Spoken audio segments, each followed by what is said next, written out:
Hello students, তোমাদের প্রত্যেককে welcome class 10 এর আরো একটি নতুন ভিডিওতে। তো আমি তোমাদের ক্লাস 10 এর ভৌত বিজ্ঞানের গ্যাসের আচরণ নিয়ে আলোচনা করেছিলাম। তো গ্যাসের আচরণে অলরেডি 3টে ভিডিও হয়ে গেছে, যেখানে আমরা বয়েলের সূত্র, চার্লসের সূত্র নিয়ে আলোচনা করেছি। আমরা চার্লসের সূত্রের থিওরি আলোচনা করার পাশাপাশি বেশ কিছু অঙ্কও করিয়েছি, কিন্তু আগের ভিডিওতে আমরা চার্লসের সূত্র নিয়ে আলোচনা করছিলাম, কিন্তু সেখানে কোনো অঙ্ক করানো হয়নি। আজকে আমরা চার্লসের সূত্রের অঙ্ক থেকে শুরু করব, তারপরে থিওরিতে প্রসিড করব। তোমরা প্রত্যেকে জানো আমি বইয়ের লাইন তুলে তুলে পড়াই, যাতে করে তোমাদের বুঝতে সুবিধা হয়, যাতে করে তোমাদের ঘরে নোটস বানাতে সুবিধা হয়। দেখো, আমি যা খুশি পড়াই তাতে যায় আসে না, তোমরা কতটা পড়ছো এটা যায় আসে। তোমরা কতটা পড়ছো, কেমন ভাবে পড়ছো, কত ভালো করে নোটস বানাচ্ছ, এগুলোতে যায় আসে। তো যাতে করে তোমাদের নিজের খাতায় নোটস বানাতে সুবিধা হয়, তাই জন্য আমি বইয়ের লাইন তুলে পড়াচ্ছি। এবার ধরো, আমাকে তো একটা বই নিতে হবে। আমি যেখানে থাকি সেখানে তোমার অভিনব প্রকাশনীর বইটা বেশি চলে এবং সেটাই স্ট্যান্ডার্ড ধরা হয়। তাই জন্য, যেহেতু বেশিরভাগ ছেলেমেয়ের কাছে এই বইটি থাকে, তাই জন্য আমি এই বইটাকে স্ট্যান্ডার্ড তুলে আমি করাচ্ছি। তোমাদের কাছে যা খুশি বই থাকুক না কেন, আমি যে পোরশন গুলো তুলবো, তোমাদের প্রত্যেকের বই সেই পোরশন গুলো থাকবে। তোমরা একটু বইটা মিলিয়ে মিলিয়ে পড়বে, দাগ দিয়ে দিয়ে পড়বে। এতে করে তোমাদের নোটস বানাতে কিন্তু সুবিধা হবে। ঠিক আছে? আর এই বইয়ে যা যা অঙ্ক আছে আমি সেগুলোই করাচ্ছি, বাড়তি অঙ্ক করাবো না। আমি এখানে থিওরির উপরে বেশি জোর দিচ্ছি। আর যে যে যে পোরশনের অঙ্ক, মানে যে থিওরির অঙ্কগুলো, যে অঙ্কগুলো এই বইয়ে কম করানো আছে, সেখানে আমি কিন্তু বাইরের সোর্সের সাহায্য নিয়েছি। তোমরা কিন্তু অঙ্কগুলো খাতায় তুলে নিতে পারো। ঠিক আছে, আমি আর কিছু কথা বাড়াচ্ছি না, আমি লেকচার কন্টিনিউ করছি। আমরা আজকে চার্লসের সূত্রের অঙ্ক থেকে শুরু করব। দেখো, আমাদের প্রথম অঙ্ক কি আছে? প্রথম অঙ্ক আছে এসটিপিতে 91 সেন্টিমিটার কিউব আয়তনের কোনো গ্যাসকে। প্রথমে এসটিপি কথাটা লেখা আছে, দেখো। এসটিপি মানে কি? এসটিপি মানে হচ্ছে standard temperature and pressure. STP মানেই হচ্ছে standard temperature and pressure. STP মানেই হচ্ছে standard temperature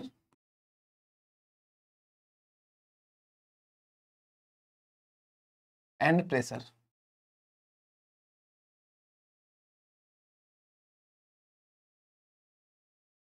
standard temperature and pressure মানে হচ্ছে, এখানে আমরা টেম্পারেচারটাকে অবশ্যই 273 কেলভিন ধরবো, আর সেন্টিগ্রেড স্কেলে বা সেলসিয়াস স্কেলে আমরা এটাকে 0°C ধরি।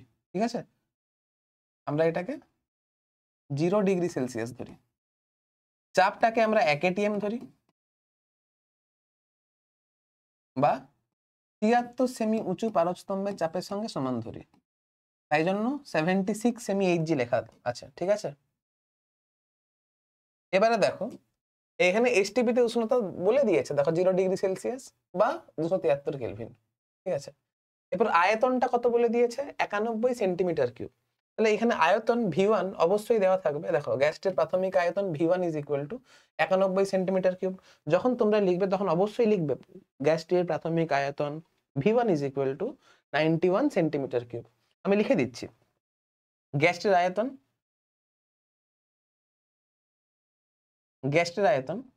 আচ্ছা। তাহলে দেখো, এসটিপিতে মানে প্রাথমিক অবস্থায় গ্যাসটা এসটিপিতে ছিল, অর্থাৎ তখন চাপ P1টাও এত ছিল, P1টা 1 atm ছিল, টেম্পারেচার T1টা 0°C বা 273 কেলভিন ছিল। আর তখন গ্যাসের আয়তন V1 = কত ছিল? 91 সেন্টিমিটার কিউব। তো এখানে 91 সেন্টিমিটার কিউব লিখলাম। এবারে বলছে কোনো গ্যাসকে উত্তপ্ত করলে এখানে উষ্ণতা বাড়ানো হচ্ছে, তাহলে টেম্পারেচার নিশ্চয়ই চেঞ্জ হবে। উষ্ণতা 27°C করা হলো। তাহলে তাহলে অন্তিম উষ্ণতা T2, অন্তিম উষ্ণতা T2 অবশ্যই করতে হবে, যেহেতু আমি উষ্ণতা 27°C বাড়িয়েছি, তাহলে অন্তিম উষ্ণতা T2 273 প্লাস 27 300 কেলভিন হবে। এখানে অবশ্যই দেওয়া থাকবে, দেখো গ্যাসটির অন্তিম উষ্ণতা T2 300 কেলভিন দেওয়া আছে। গ্যাসটির প্রাথমিক উষ্ণতা T1 273 কেলভিন। এই যে গ্যাসটির প্রাথমিক উষ্ণতা T1 273 কেলভিন। বলছে গ্যাসটির চাপ অপরিবর্তিত থাকলে, তাহলে চাপ P কনস্ট্যান্ট। এই যে চাপ P1, গ্যাসটির চাপ P1 P2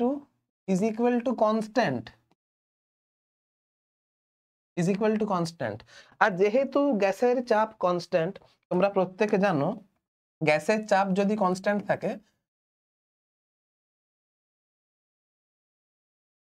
তাহলে এখানে কোন সূত্র লাগবে? তাহলে এখানে আমরা যেহেতু গ্যাসের চাপ কনস্ট্যান্ট, আমরা জানি গ্যাসের চাপ কনস্ট্যান্ট থাকলে সেখানে চার্লসের সূত্র লাগাই। তাহলে অবশ্যই এখানে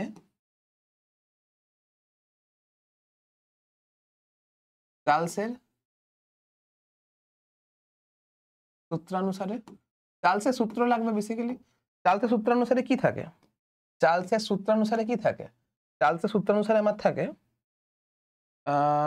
ভি প্রপোর্শনাল টু টি থাকে না? কেলভিন স্কেলে চার্লসের সূত্র কি ছিল? ভি প্রপোর্শনাল টু টি, অর্থাৎ V1/V2 is equal two T1/T2 হয়। এখানে আমার যে সূত্রটা লাগবে সেটা হচ্ছে V1/V2 is equal two T1/T2। কারণ চার্লসের সূত্র কি ছিল? চার্লসের সূত্র ছিল ভি প্রপোর্শনাল টু টি। এটা আমার চার্লসের সূত্র ছিল, ঠিক আছে? তাহলে দেখো, অবশ্যই দেখো দেওয়া আছে চার্লসের সূত্র অনুসারে V1/T1 is equal two V2/T2। এই যে, এবার তুমি লক্ষ্য করে দেখো, আমার এখানে প্রাথমিক আয়তন V1 বলে দেওয়া আছে। আমার এখানে অন্তিম আয়তন V2, এইটি আমাকে চেয়েছে, এইটি আমাকে চেয়েছে।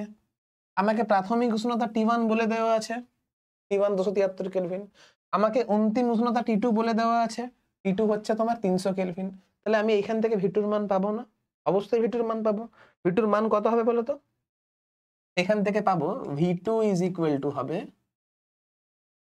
V2 ইজ ইকুয়াল টু হবে V1T2/T1, V1T2/T1। তুমি যদি V1 এর মান যদি বসাও, V1 এর মান কত আছে? আমার V1 এর মান আছে 91। আচ্ছা, T2 এর মান কত আছে? 300। T1 এর মান কত আছে? 273 কেলভিন। T1 এর মান আছে 273 কেলভিন। এবারে তুমি যদি কাটাকাটি করো, তাহলে এটা 3 দিয়ে কাটছে। তুমি ইজিলি দেখতে পাচ্ছ এখানে 100 সেন্টিমিটার কিউব অ্যান্সার। চার্লসের সূত্রে কি বলা ছিল? যে চাপকে যদি অপরিবর্তিত রাখা হয়, চাপকে যদি কনস্ট্যান্ট রাখা হয়, তাহলে গ্যাসের আয়তন বাড়বে যদি তুমি গ্যাসের উষ্ণতা বাড়াও। তুমি লক্ষ্য করে দেখো এখানে গ্যাসের উষ্ণতা কিন্তু বাড়ানো হয়েছে। STP তে, অর্থাৎ 0 ডিগ্রি সেলসিয়াস থেকে 27 ডিগ্রি সেলসিয়াস করা হয়েছে, মানে গ্যাসের উষ্ণতা এখানে বেড়েছে। আর তোমরা জানো যে গ্যাসের উষ্ণতা যদি বাড়ানো হয় আর যদি চাপ যদি স্থির থাকে, তাহলে অবশ্যই গ্যাসের আয়তনটাও বাড়বে। আর এটাই চার্লসের সূত্র। দেখো, আমার গ্যাসের প্রাথমিক আয়তন কত ছিল? 91 সেন্টিমিটার কিউব। আমার গ্যাসের অন্তিম আয়তন কত হয়েছে? 100 সেন্টিমিটার কিউব। তাহলে তোমরা নিজেরাই বুঝতে পেরেছো এখানে কেন আয়তন বেড়েছে, অঙ্কের সাহায্যে বুঝতে পারলে। এক সেকেন্ড দেখো, দেখো আমাদের নেক্সট কোয়েশ্চেন কি আছে। বইয়েরই কোয়েশ্চেন, বাইরে কোনো কোয়েশ্চেন নিয়ে নি। দেখো কি বলেছে, বলেছে -3 ডিগ্রি সেলসিয়াস উষ্ণতায়। আমি তোমাদেরকে এখানে সলিউশনটা আমি চাইলে নাই তুলতে পারতাম। সলিউশনটা তুলছি যাতে করে আমার অ্যাপ্রোচটা তুমি দেখো, মানে আমার অ্যাপ্রোচটা সলিউশন, মানে আমি কিভাবে অ্যাপ্রোচ করছি, তারপর তুমি সলিউশনটা দেখতে পারো। প্রথমে দুটো অঙ্ক সলিউশন দেখে করা আমার মনে হয় তোমাদের জন্য ভালো। তারপর যখন তুমি বুঝতে পারবে যে অঙ্কগুলো কিভাবে হচ্ছে, তখন তুমি ইজিলি নিজে থেকেই অঙ্কগুলো করতে পারবে। ঠিক আছে, চলো দেখো। সরি, দেখো এইখানে গ্যাসটির প্রাথমিক উষ্ণতা T1 বলে দিয়েছে। T1টা কত আছে? গ্যাসের প্রাথমিক উষ্ণতা T1 is equal two -3 degree Celsius, অর্থাৎ 273 -3 ইজ ইকুয়াল টু 270 কেলভিন। কিছু পরিমাণ গ্যাসের আয়তন 750 সেন্টিমিটার কিউব। তাহলে গ্যাসের প্রাথমিক আয়তন V1 is equal two 750 centimetre cube. চাপ স্থির রেখে, আবার দেখো চাপ স্থির। আর তোমরা প্রত্যেকেই জানো যদি চাপ স্থির থাকে, তাহলে সেখানে যদি আমার চাপ যদি স্থির থাকে,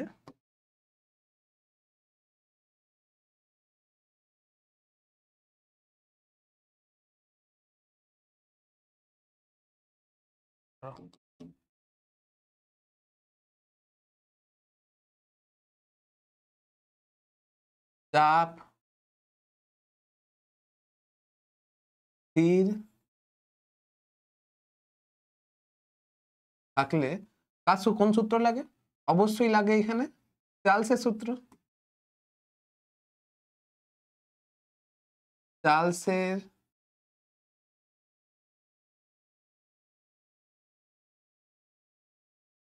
সূত্রানুসারে কি ছিল? চার্লসের সূত্র ছিল, আমার চার্লসের সূত্র ছিল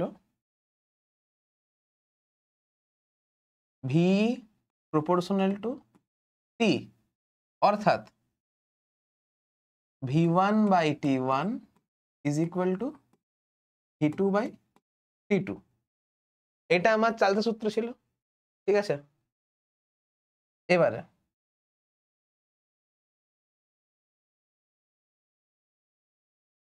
চাপ স্থির রেখে কোন উষ্ণতায় গ্যাসকে উত্তপ্ত করলে, কোন উষ্ণতায় গ্যাসকে উত্তপ্ত করলে, মানে আমার প্রাথমিক উষ্ণতা বলে দিয়েছে, কোন উষ্ণতা চেয়েছে তুমি লক্ষ্য করে দেখো, এখানে আমার কোন উষ্ণতা চেয়েছে, কোন উষ্ণতা চেয়েছে, তাহলে অবশ্যই উষ্ণতা যেহেতু আমার চেয়েছে, আমার প্রাথমিক উষ্ণতা দেওয়া আছে, প্রাথমিক আয়তন দেওয়া আছে, কোন উষ্ণতা T2টা আমাকে চেয়েছে, আমাকে এখানে T2 চেয়েছে, T2 ইজ ইকুয়াল টু আমার এখানে জিজ্ঞাসা চিহ্ন, আয়তন 1 লিটার হবে, আয়তন V2 is equal to 1 litre. এখন একটা জিনিস খেয়াল করো, এখানে আয়তনটা সেন্টিমিটার কিউবে দেওয়া আছে, এখানে আয়তনটা লিটারে দেওয়া আছে। তোমরা জানো যদি আমার এককগুলো সেম না হয় তাহলে আমাকে আগে এককটা সেম করতে হবে। যেহেতু এখানে লিটার দেওয়া আছে আর আগের এককটা আমার সেন্টিমিটার কিউবে ছিল, তাহলে আমার প্রথম কর্তব্য হচ্ছে লিটারটাকে সেন্টিমিটার কিউবে কনভার্ট করা। আমরা জানি 1 লিটার ইজ ইকুয়াল টু কি হয়, 1 লিটার ইজ ইকুয়াল টু হয় 1000 সেন্টিমিটার কিউব। এখন তুমি v1/t1 is equal two v2/t2 যদি লাগাও, তাহলে এখান থেকে তুমি ইজিলি দেখতে পাচ্ছ, তুমি এইখান থেকে ইজিলি দেখতে পাচ্ছ, ধরো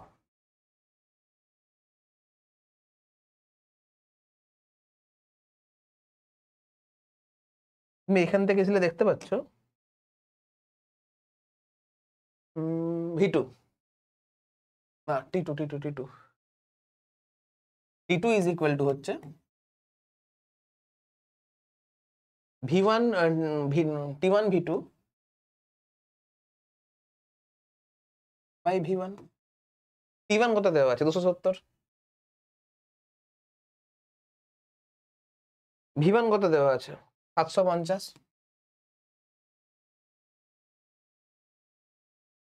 v2 কত দেওয়া আছে 1000।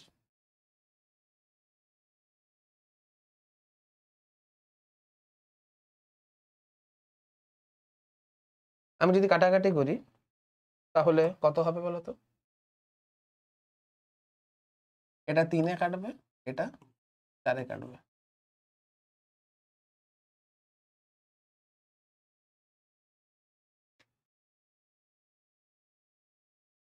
ভুল করে দিয়েছি। v1 এর মানটা 750 ছিল, v1 এর মানটা আমি 1000 বসিয়েছি, ছাড়ো।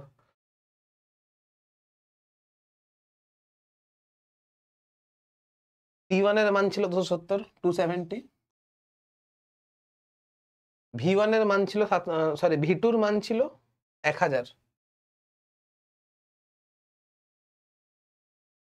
v1 এর মান ছিল 750।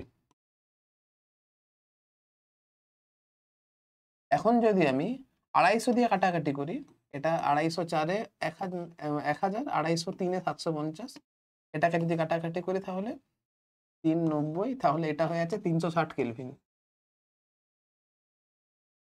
এটা অ্যান্সারটা কেলভিনে বেরিয়েছে। আমাকে যদি ডিগ্রি সেলসিয়াসে করতে হয় তাহলে এটাকে আমাকে অবশ্যই 273 দিয়ে ভাগ করতে হবে, বিয়োগ করতে হবে। তোমরা এখন ইজিলি করে দেখে নিতে পারো, 87 ডিগ্রি সেলসিয়াস অ্যান্সার। বাস, এই হচ্ছে গল্প, সহজ জিনিস, কিছু কঠিন জিনিস নয়। চলো নেক্সট। এবারে হচ্ছে বয়েল ও চার্লসের সমন্বয়, বয়েল ও চার্লসের সমন্বয়। দেখো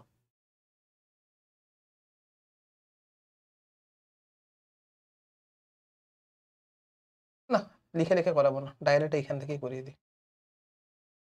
দেখো, নির্দিষ্ট ভরের কোনো গ্যাসের আয়তন ভি, চাপ পি ও তাপমাত্রা টি। বয়েল কি বলছে? বয়েল বলছে ভি প্রপোর্শনাল টু 1/p হবে। না লিখেই দিই, ছাড়ো, বুঝতে সুবিধা হবে তোমাদের।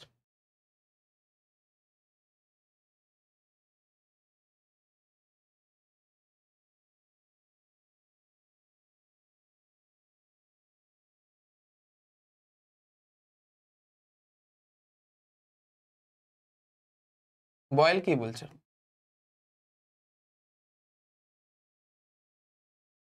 বয়েলস ল কি বলছে? বয়েলস ল বলছে যে আয়তনের সঙ্গে, আচ্ছা, বয়েলস ল বলছে ভি এর সঙ্গে,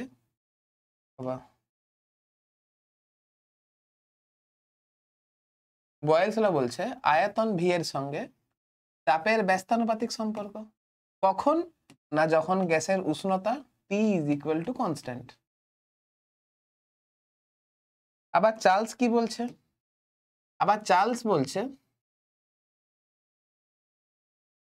চার্লস ল বলছে গ্যাসের আয়তনের সঙ্গে উষ্ণতার সমানুপাতিক সম্পর্ক যখন গ্যাসের চাপ ইজ ইকুয়াল টু কনস্ট্যান্ট। এবার তুমি লক্ষ্য করে দেখো, এটাকে আমি 1 নম্বর সমীকরণ নাম দিচ্ছি, এটাকে আমি 2 নম্বর সমীকরণ নাম দিচ্ছি। এখন এইখানে উষ্ণতাটা কনস্ট্যান্ট ছিল, এইখানে গ্যাসের চাপটাকে কনস্ট্যান্ট করা হয়েছে।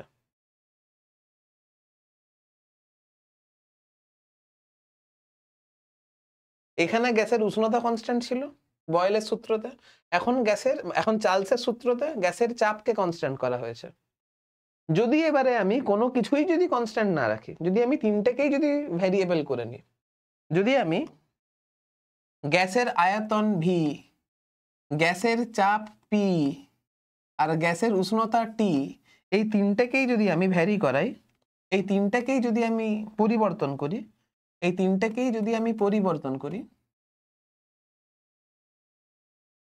তাহলে তো এখানে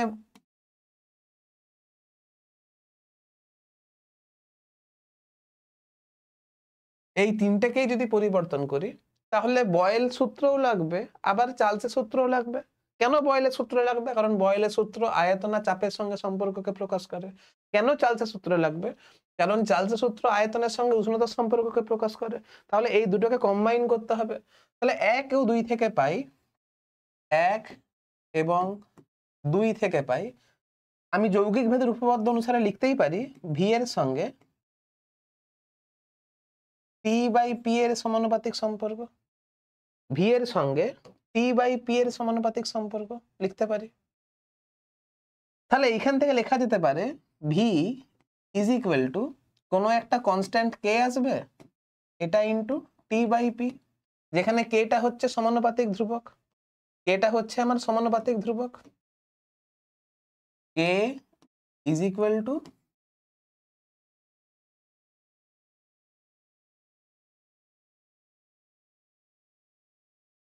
সমানুপাতিক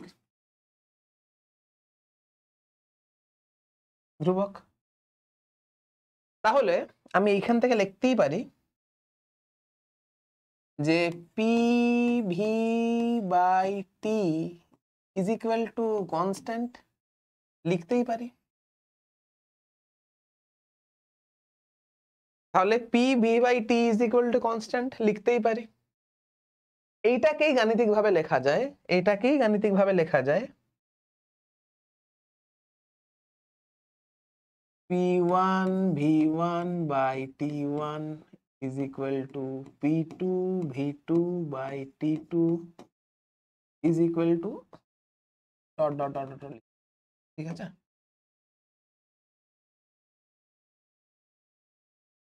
বাস, এটাই হচ্ছে আমার বয়েল ও চার্লস সূত্রের সমন্বয় সূত্র। এবারে তুমি বইটা পড়ে দেখো কি বলছে। নির্দিষ্ট ভরের কোনো গ্যাসের আয়তন ভি, চাপ পি ও তাপমাত্রা টি হলে বয়েলের সূত্র অনুসারে ভি প্রপোর্শনাল টু টি, যেখানে গ্যাসের ভর আর টি স্থির থাকে। হ্যাঁ, একটা জিনিস লিখতে ভুলে গেছি, এই দুটোতেই একটা কমন থাকবে, যেখানে গ্যাসের ভর m ইজ ইকুয়াল টু কিন্তু কনস্ট্যান্ট হবে। এটা কিন্তু যেন খেয়াল থাকে, ঠিক আছে? আবার তুমি লক্ষ্য করে দেখো, চার্লসের সূত্র অনুসারে ভি প্রপোর্শনাল টু টি, এটাও করালাম, যেখানে গ্যাসের ভর ও পি স্থির থাকে। এখন যৌগিক ভেদের উপপাদ্য অনুসারে আমি লিখতেই পারি ভি প্রপোর্শনাল টু 1, এটা হ্যাঁ V proportional T by P আছে এখানে, এটা লেখা আছে V proportional to T by P, এটা লেখা আছে V proportional to T by P, আমার ঢেকে গেছে এখানে, হ্যাঁ দেখো, বুঝতে পারছো? ওটাই আমি লিখেছি যৌগিক ভেদের উপপাদ্য অনুসারে V proportional to T by P. এবার এই সমানুপাতিক চিহ্নটাকে তুলতে গেলে একটা কনস্ট্যান্ট কে আসবে, এই যে কে এসছে, এখানে কে এসছে, এখানে কেটা হচ্ছে সমানুপাতিক ধ্রুবক, ঠিক আছে? তাহলে এখান থেকে করতেই পারি P V by T is equal to constant. এবারে আমি এটাকে ম্যাথামেটিক্যালি লিখছি P one V one by T one is equal to P two V two by T two, এরকম করে লেখা যেতে পারে, ঠিক আছে? এবারে তোমার এই চার্লস ও বয়েলের সূত্রের সমন্বয় সূত্র থেকে তোমাকে অঙ্ক করতে হবে। কি অঙ্ক আছে দেখো,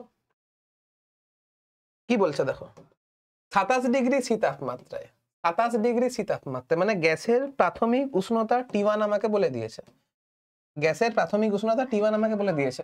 টি1 ইজ ইকুয়াল টু কি আছে, T one is equal to 27 degree Celsius,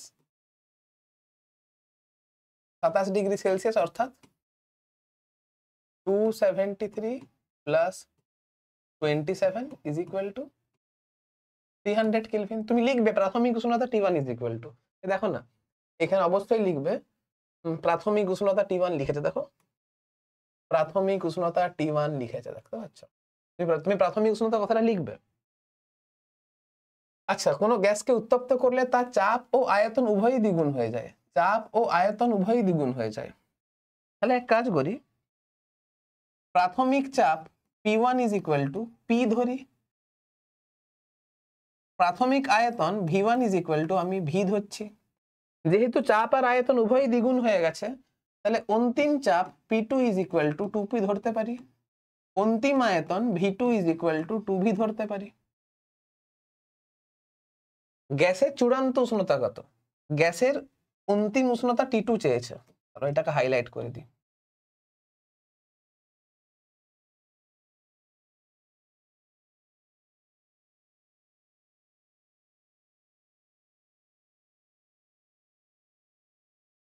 চূড়ান্ত উষ্ণতা আমাকে T2 ইজ ইকুয়াল টু কত এটা জানতে চেয়েছে।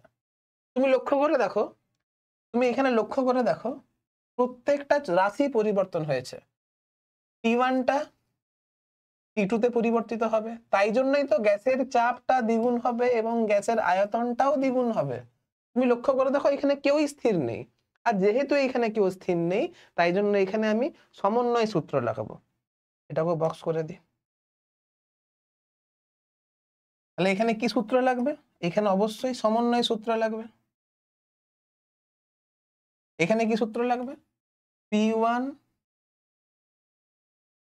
এখানে লাগবে P1 V1 by T1 is equal to P2 V2 by T2। যেহেতু আমাকে T2 এর মানটা জানতে চেয়েছে, যেহেতু আমাকে এখানে T2 এর মান জানতে চেয়েছে, তাহলে T2 ইজ ইকুয়াল টু কত হবে? আচ্ছা, আমি মানগুলো যদি ডাইরেক্ট বসিয়ে দিই অসুবিধা কি আছে? ডাইরেক্ট বসিয়েই দিচ্ছি মানগুলো। P1 এর মান কত আছে? P, V1 এর মান কত আছে? V, T1 এর মান কত আছে? 300 কেলভিন। চাপের মান P2 এর মান কত আছে? 2P। আয়তনের মান কত আছে? 2V। T2 এর মানই চেয়েছে আমাকে। তুমি দেখো PV কেটে যাচ্ছে, T2 ইজ ইকুয়াল টু কত হচ্ছে? T2 ইজ ইকুয়াল টু 4 3 12 মানে 1200 কেলভিন হচ্ছে। 1200 কেলভিন মানে তুমি যদি 273 এখান থেকে বিয়োগ করে দাও তুমি তাহলে ডিগ্রি সেলসিয়াস অ্যান্সার পাবে। দেখো এখান থেকে এই যে 1200 বেরিয়েছে, এই যে 1200 বেরিয়েছে, এই যে T2 is equal two 1200 kelvin আছে। তাহলে গ্যাসটির চূড়ান্ত উষ্ণতা 1200 কেলভিন। তুমি যদি ডিগ্রি সেলসিয়াসে কনভার্ট যদি করতে চাও তাহলে তোমাকে 273 দিয়ে বিয়োগ করতে হবে। এই দেখো 273 দিয়ে বিয়োগ করেছে, দিয়ে ফাইনাল অ্যান্সারটা 273 ডিগ্রি সেলসিয়াস অ্যান্সার বেরিয়েছে। বোঝা গেছে কি করতে হবে? আমিও করে দিই। এটা লিখতে পারো, না হলে 1200 মাইনাস 273 ডিগ্রি সেলসিয়াস করতে পারো, অসুবিধা নেই। এটা হবে 927 ডিগ্রি সেলসিয়াস। বোঝা গেছে? চলো নেক্সট কোয়েশ্চেন। এবারে বই থেকে কিন্তু একটা কোশ্চেনই দেওয়া ছিল, তো একটা কোশ্চেন করলে একটা মানে একটা অঙ্ক করলে তো হবে না, তোমাকে আরো বেশি অঙ্ক করতে হবে, তাই জন্য আমি আউটসোর্সিং করেছি অঙ্ক। তো অঙ্কটা পড়ো, কি বলছো?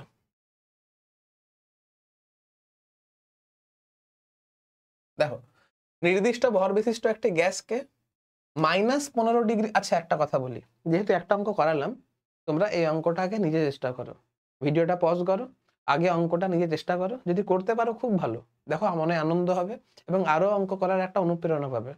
যদি না পারো তাহলে কিন্তু ভিডিও সাহায্য নাও, কিন্তু আগে চেষ্টা করো, চেষ্টা করাটা বেশি ইম্পর্টেন্ট। কি বলছে? নির্দিষ্ট ভর বিশিষ্ট একটি গ্যাসকে -15 ডিগ্রি সেলসিয়াস থেকে উত্তপ্ত করে 15 ডিগ্রি সেলসিয়াসে মানে -15 ডিগ্রি সেলসিয়াস থেকে 15 ডিগ্রি সেলসিয়াসে উত্তপ্ত করলে তার চাপ 43 সেমি এইচজি থেকে বেড়ে 64 সেমি এইচজি হয়ে গেল। তার মানে তুমি লক্ষ্য করে দেখো, এখানে কিন্তু আমার উষ্ণতা -15 থেকে 15 করা হয়েছে।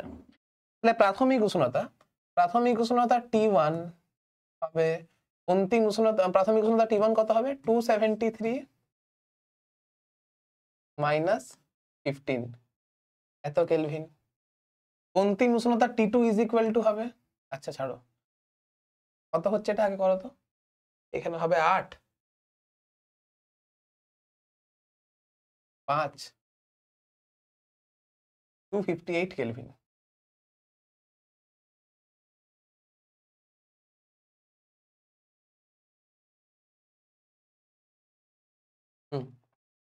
অন্তিম উষ্ণতা T2 ইজ ইকুয়াল টু কত হবে? 15 ডিগ্রি সেলসিয়াস বাড়ানো হয়েছে, মানে -15 থেকে +15 করা হয়েছে, তাহলে 30 বাড়ানো হয়েছে, তাহলে 273 + 15 ইজ ইকুয়াল টু 5 3 8 7 1 8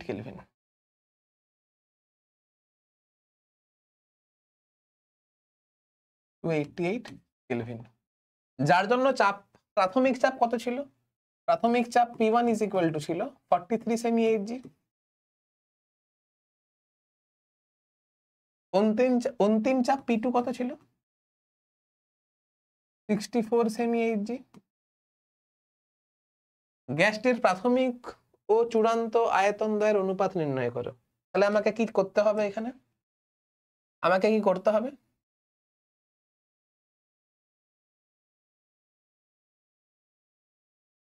আমাকে প্রাথমিক আয়তন V1 আর অন্তিম আয়তন V2 এদের অনুপাত জানতে চেয়েছে। তুমি লক্ষ্য করে দেখো, না আছে উষ্ণতা স্থির, না আছে চাপ স্থির, আমাকে V1 V2 এর অনুপাত চেয়েছে, তাহলে অবশ্যই এখানে কি করবো? এখানে আমাকে সমন্বয় সূত্র লাগাতে হবে।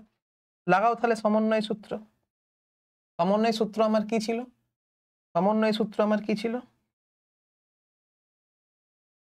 সমন্বয় সূত্র ছিল P1 V1 by T1 is equal two ছিল P2 P2 বাই T2। এখান থেকে আমাকে V1 বাই V2 এর মান বের করতে হবে। তাহলে V1 by V2 is equal two কত হবে? P2 by T2 into T1 by T1। P2 কত আছে?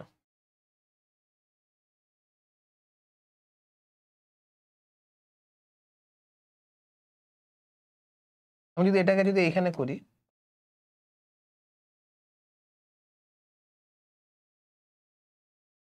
V1 by V2 is equal to P2 কত আছে? P2 আছে 64 সেমি এইচজি। T1 কত আছে? 43 সেমি এইচজি। T1 কত আছে? T1 আছে 258।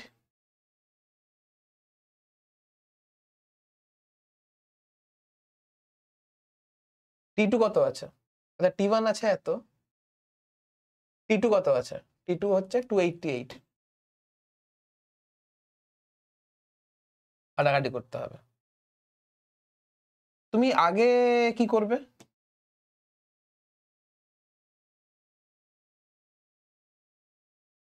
এটা দেখো 6 দিয়ে কাটছে, 3 6 18, 3 6 18, 3 6 18, 4 3 4 6 24, দেখো হচ্ছে, দেখো 6 দিয়ে কাটছে। আর এটা কত দিয়ে কাটবে, আমি একদম 8 দিয়ে কাটছি, 8 8 64, 8 3 24, 4 8 8 6 48, 6 6 যা 36। তাহলে একদম v1 বাই v2 এর মান কত আসছে, v1 বাই v2 এর যে মানটা আসবে 8/6 মানে 4/3, তাহলে এটা আসবে 4/3, আর এইটাই হচ্ছে আমার অ্যান্সার, 4/3ই হচ্ছে আমার অ্যান্সার। বুঝতে পেরেছো?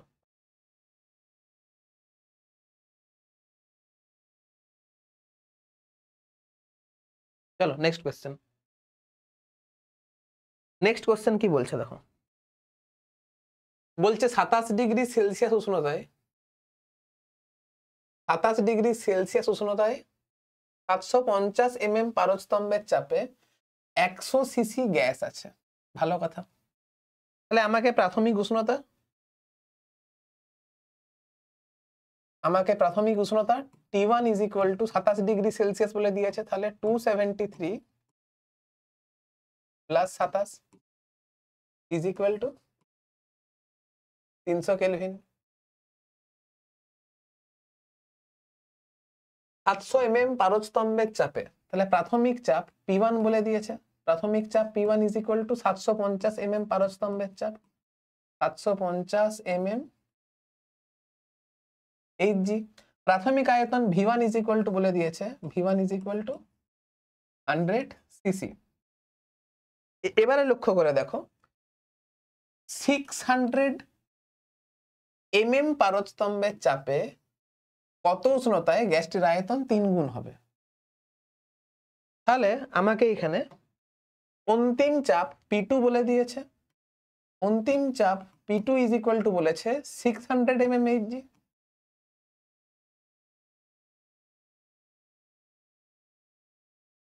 কত উষ্ণতায়, T2 এর মান আমি জানি না,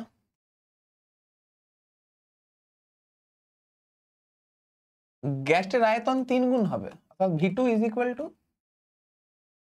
300 সিসি হবে। তুমি লক্ষ্য করে দেখো প্রত্যেকটা রাশি কিন্তু এখানে পরিবর্তন হয়েছে, চাপও পরিবর্তন হয়েছে, আয়তনও পরিবর্তন হয়েছে, আর T2 এর মান আমাকে জানতে চেয়েছে। তাহলে এখানে আমার কি লাগবে, এখানে আমার অবশ্যই সমন্বয় সূত্র লাগবে।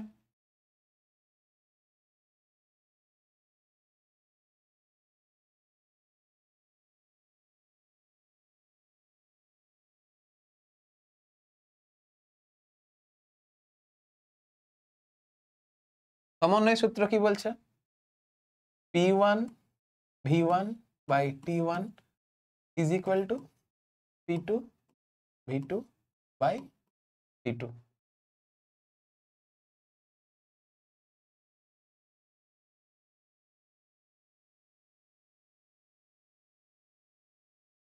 কি চেয়েছে আমাকে, T2 এর মান বার করতে চেয়েছে।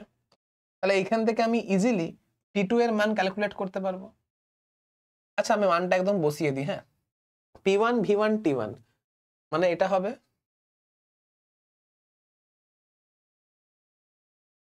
300 ইন্টু V1 750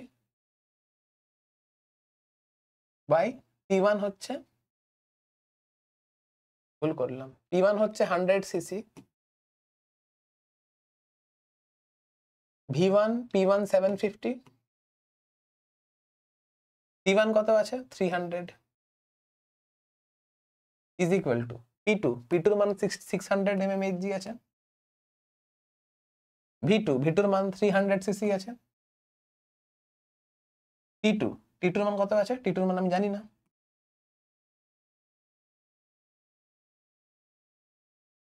কাটাকাটি করতে হবে,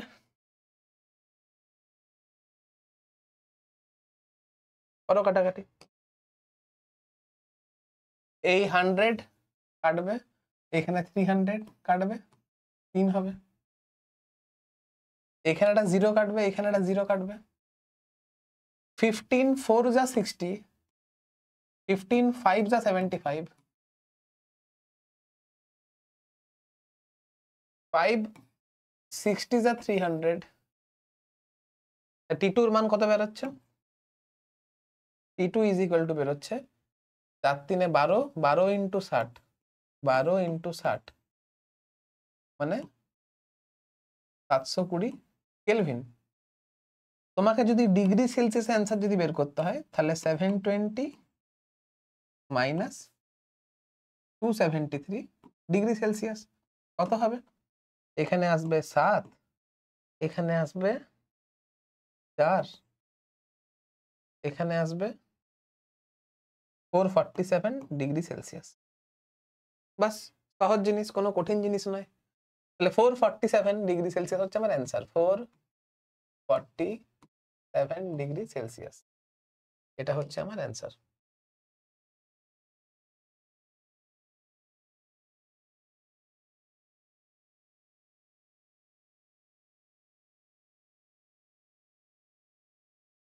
বোঝা গেছে?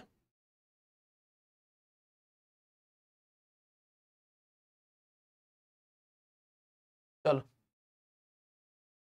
নেক্সট কোয়েশ্চেন কি বলছে দেখো।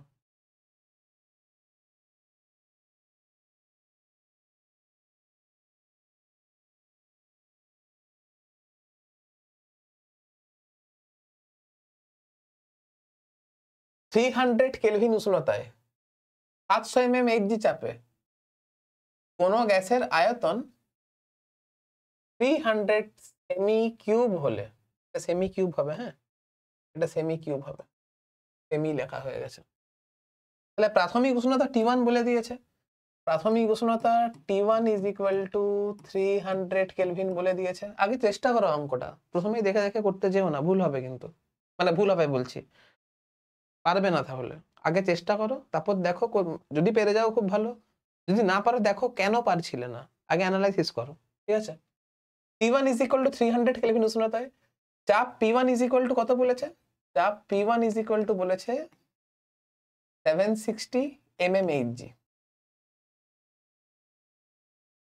কোন গ্যাসের আয়তন 300 সেন্টিমিটার কিউব, তাহলে আয়তন V1 ইজ ইকুয়াল টু বলেছে 300 সেন্টিমিটার কিউব। এবারে লক্ষ্য করে দেখো, বলেছে এসটিপি তে ওই গ্যাসের আয়তন কত হবে। এসটিপি তে মানে এসটিপি মানে কি? এসটিপি মানেই হচ্ছে T2 is equal to 273 kelvin, temperature হয়ে গেল, pressure P is equal to হবে P2 is equal two 760 mmHg,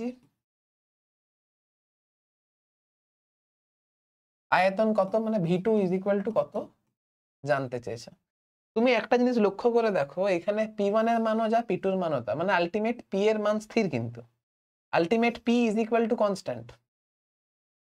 তুমি দেখতে পাচ্ছ এখানে P is equal to constant, এখানে দেখতে পাচ্ছ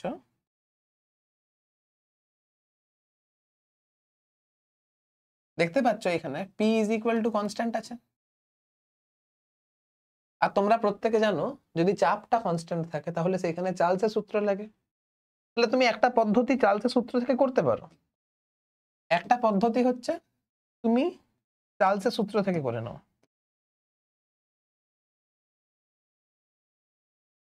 চার্লস কি বলছে? চার্লস বলছে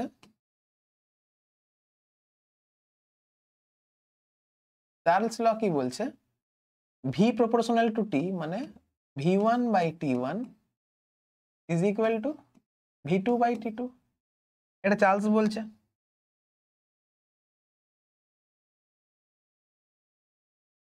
V1 by T1 is equal to V2 by T2। আরেকটা হচ্ছে তুমি সমন্বয় সূত্র থেকেও করতে পারো, সমন্বয় সূত্রতেও তুমি আলটিমেট চার্লসের সূত্রে গিয়েই পড়বে। সমন্বয় সূত্র কি বলছে?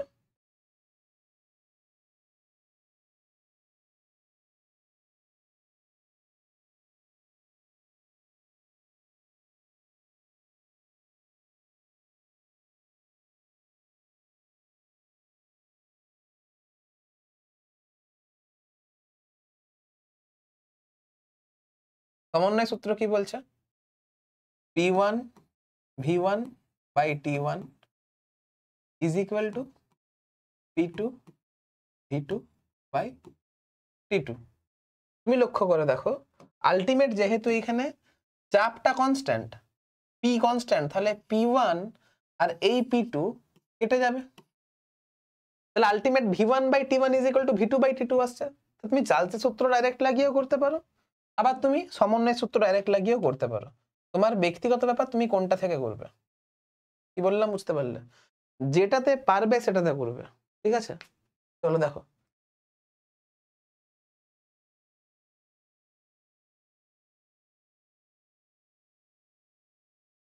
দেখো V1 কত দিয়েছে, আমার V1 আছে 300,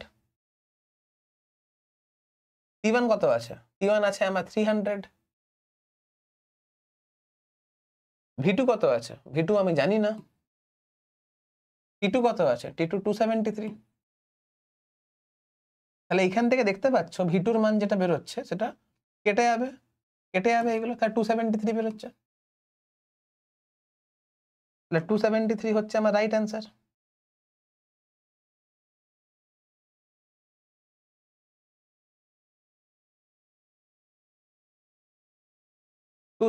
আমার রাইট অ্যান্সার, বোঝা গেছে?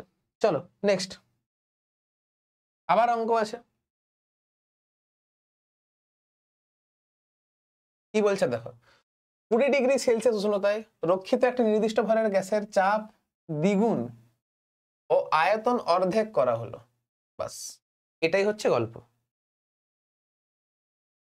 কি বলছে, উষ্ণতা T1 ইজ ইকুয়াল টু 273, উষ্ণতা সেলসিয়াসে দেখলেই তুমি একে কেলভিনে করবে, plus 20 is equal to 293 kelvin. কোন নির্দিষ্ট ভরের গ্যাসের চাপ দ্বিগুণ করা হলো, তাহলে চাপ P1 ইজ ইকুয়াল টু, আচ্ছা এক কাজ করি, চাপ P1 is equal two P ধরে নি, আর আয়তন অর্ধেক করা হলো, আয়তন V1 is equal two V ধরে নি, আয়তন অর্ধেক করা হয়েছে V2 মানে V বাই 2 হবে, আর চাপ দ্বিগুণ করা হয়েছে মানে চাপ P2 is equal to 2P হবে, ঠিক আছে? অন্তিম উষ্ণতা কত, ওটা উষ্ণতা নয় উষ্ণতা হবে, হ্যাঁ উষ্ণতা কত, T2 ইজ ইকুয়াল টু আমার জানতে চেয়েছে। অঙ্কটা কি করে করব, অঙ্কটা অবশ্যই এখানে আমি চার্লসের সূত্র লাগাবো, সরি সমন্বয় সূত্র লাগাবো। কেন সমন্বয় সূত্র লাগাবো, কারণ সমন্বয় সূত্র লাগানোর কারণটাই হচ্ছে দেখো চাপ পিও চেঞ্জ হয়েছে, আয়তন ভিও চেঞ্জ হয়েছে, আমাকে টেম্পারেচারটা বের করতে হবে, তাহলে অবশ্যই সমন্বয় সূত্র অনুসারে P1 V1 by T1 is equal to P2 V2 by T2।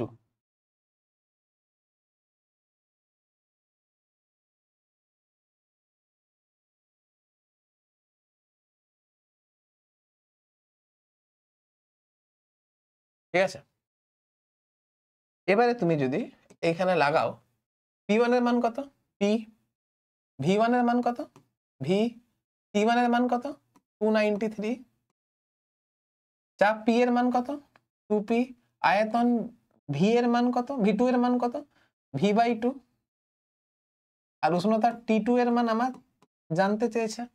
তুমি দেখো পিভি কাটছে, দেখো এখানে P, এখানে V, এখানে P, এখানে V, এখানে 2, এখানে 2 কাটছে, তাহলে T2 is equal to 293 kelvin হয়েছে, বাস গল্প শেষ। ঠিক আছে, এই তো হয়ে গেল গল্প। মানে এখানে উষ্ণতাটা হচ্ছে অপরিবর্তিত ছিল, এখানে উষ্ণতা আমার অপরিবর্তিত ছিল, বাস। উষ্ণতা অপরিবর্তিত মানে আমি ঘুরিয়ে বলতে পারি এইখানে চার্লসের, এখানে তোমার বয়েলের সূত্র লেগেছিল, উষ্ণতা যেহেতু অপরিবর্তিত আমি তাহলে ঘুরিয়ে বলতে পারি অবশ্যই এখানে আমার বয়েলস ল লেগেছিল। বয়েলস ল কি বলছে, বয়েলস ল বলছে যে PV is equal to constant হতে হবে, বয়েলস ল বলছে P1 V1 is equal to P2 V2 হতে হবে। আমি একটু পরীক্ষা করে দেখি যে P1 V1 is equal to P2 V2 হচ্ছে না হয়নি, আমি দেখি P1 V1 is equal to P2 V2 হচ্ছে না হয়নি। তুমি লক্ষ্য করে দেখো, তুমি এইখানে আসো, এইখানে দেখো P1 V1 এর মান কত আছে তুমি এইখানে আসো, কি বলছে P1 V1 is equal two PV আছে। তুমি এইখানে আসো, এখানে কি আছে, এখানে P2 V2 is equal two, এখানে P2 V2 এখানে is equal to 2P by V by 2, মানে এখানেও PV আছে। তাহলে যেহেতু P1 V1 is equal to P2 V2 হচ্ছে, তাহলে এখানে চার্লসের সূত্র রাখা উচিত ছিল। আর তাই দেখো না, T ইজ ইকুয়াল, মানে আমি ঘুরিয়ে অঙ্কটা করলাম, প্রমাণ করে দেখে দিলাম যে দেখো T is equal to constant থাকলে চার্লসের সূত্র হয়। বোঝা গেছে? যদি বুঝতে না পারো আরেকবার রিপিট করে দেখো।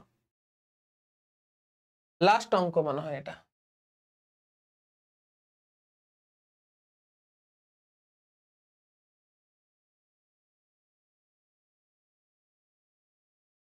দাঁড়াও একটু বোল্ড করে দিই।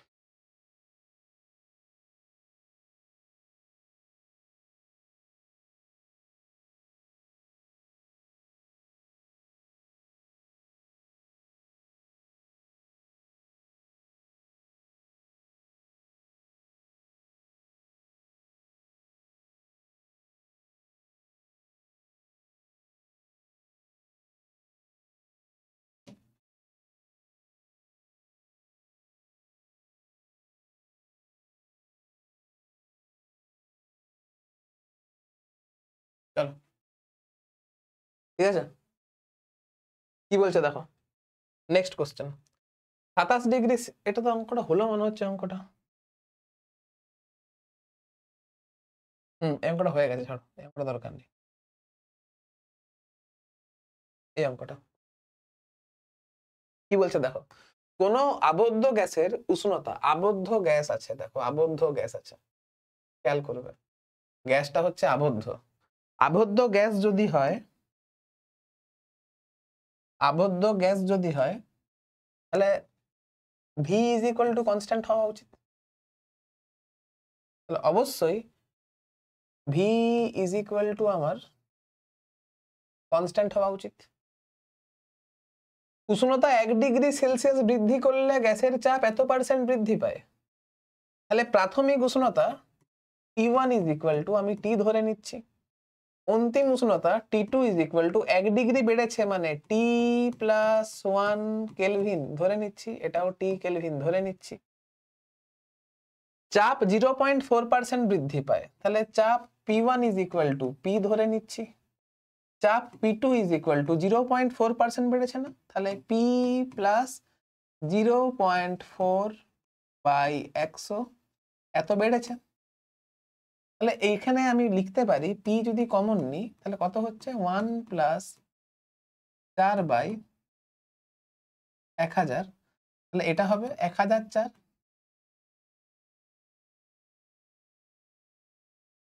এত P হয়ে যাবে। এবারে দেখো V is equal to constant বলেছে না, আমি তাহলে সমন্বয় সূত্রটা লাগিয়ে দেখি একবার।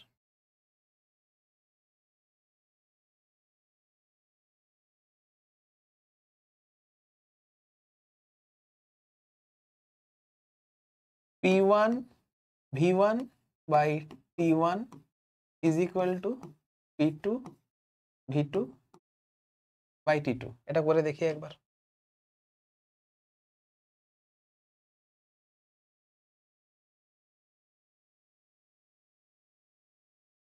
প্রথমেই বলি V is equal to constant মানে V1 is equal to V2 হবে, কেটে গেল। তাহলে P1 by T1 is equal to P2 by T2, তাহলে আমি এইখান থেকে লিখতে পারি P1 by P2 is equal to T1 by T2। আর বাই দা ওয়ে এটাই তো চাপের সূত্র ছিল, মনে পড়েছে? চাপের সূত্র করেছিলাম তোমাদেরকে, চাপের সূত্রে বলা ছিল আয়তন V is equal to constant ধরা হয়, এটাই চাপের সূত্র। এখন P1 এর মান কত আছে, P1 এর মান কত আছে, P1 এর মান P আছে, P2 এর মান কত আছে, P2 এর মান 1004 বাই 1000 P আছে। T1 এর মান কত আছে, T1 এর মান T আছে, T2 এর মান কত আছে, T প্লাস 1 আছে, ঠিক আছে। তাহলে আমি যদি একটু ভালো করে করি, কত আসছে বলো তো, 1000 by 1004 is equal to T by T plus 1 আসবে। এক কাজ করি, এখানে আমি একটু ক্যালকুলেশন করছি। 1000 divided by 1004 minus 1000 is equal to T plus 1 minus T করে দে। এই প্রসেসটা করা যায়, কি করে বুঝলে করা যায় দেখাচ্ছি। তারা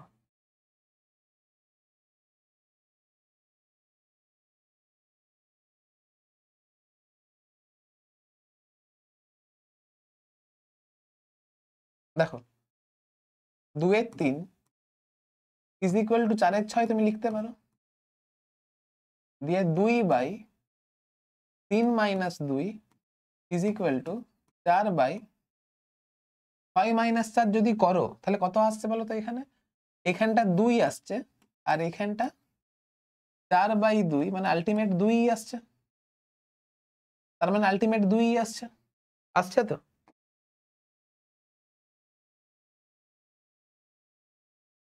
বাস এই প্রসেসটা লাগিয়ে আমি এখানে এটা করার চেষ্টা করলাম।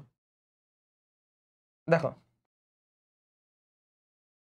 তাহলে এটা আসছে 1000, এটা আসছে 4, এটা আসছে টি, এটা আসছে 1।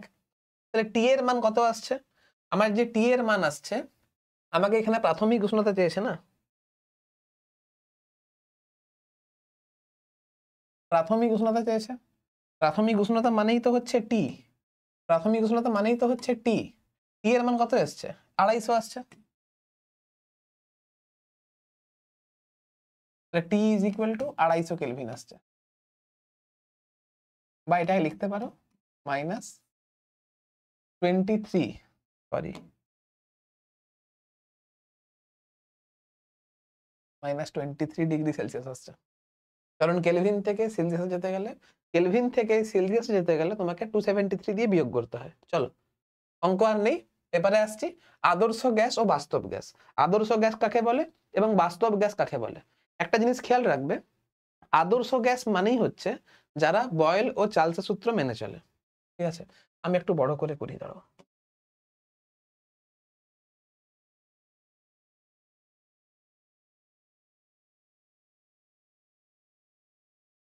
আসছে এবারে? আসছে, চলো একটু বড় করা যেতে পারে। আদর্শ গ্যাস ও বাস্তব গ্যাস। আদর্শ গ্যাস আমরা কাকে বলবো? যেসব গ্যাস সকল চাপ ও তাপমাত্রায় বয়েল সূত্র, চার্লসের সূত্র ও অ্যাভোগাড্রো সূত্র। আচ্ছা, অ্যাভোগাড্রো সূত্র এখনো পড়ানো হয় না, অ্যাভোগাড্রো সূত্রটা পড়িয়ে দিই, দাও অ্যাভোগাড্রো সূত্রটাকে পড়িয়ে দিই। অ্যাভোগাড্রো সূত্র তোমাকে যদি বুঝতে হয় তাহলে তোমাকে মোলের ধারণাটাকে বুঝতে হবে। তোমাকে অ্যাভোগাড্রো সূত্র যদি আগে বুঝতে হয়, তোমাকে মোলের ধারণা বুঝতে হবে। মোল, মোল মানে কি দেখো,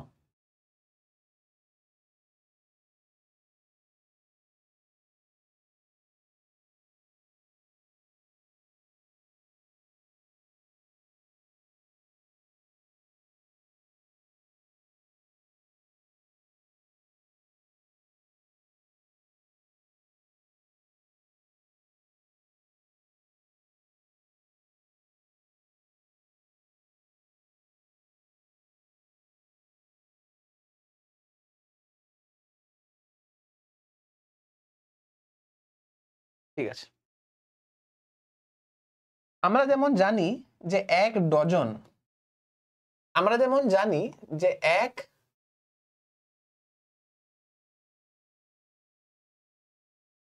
ডজন মানে 12টা হয়। আমরা জানি যে এক ডজন মানে 12টা হয়। ঠিক সেরকম একটা জিনিস খেয়াল রাখবে, যে অ্যাভোগাড্রো সংখ্যাটাও একটা পরিমাণকে রিপ্রেজেন্ট করে, আর অ্যাভোগাড্রো সংখ্যা মানেই হচ্ছে 6.022 ইন্টু 10⁻23। এটা হচ্ছে অ্যাভোগাড্রো সংখ্যা। অ্যাভোগাড্রো সংখ্যা মানেই হচ্ছে, এই যে অ্যাভোগাড্রো আছে না, এই যে অ্যাভোগাড্রো আছে, এই অ্যাভোগাড্রো সংখ্যা মানেই হচ্ছে কত? খেয়াল রাখবে 6.022 ইন্টু 10⁻23। প্রথম কথা, এই মানটা তোমাকে মুখস্থ রাখতে হবে। পয়েন্ট নাম্বার 1, একটু ডিপ লিখি, দাঁড়াও।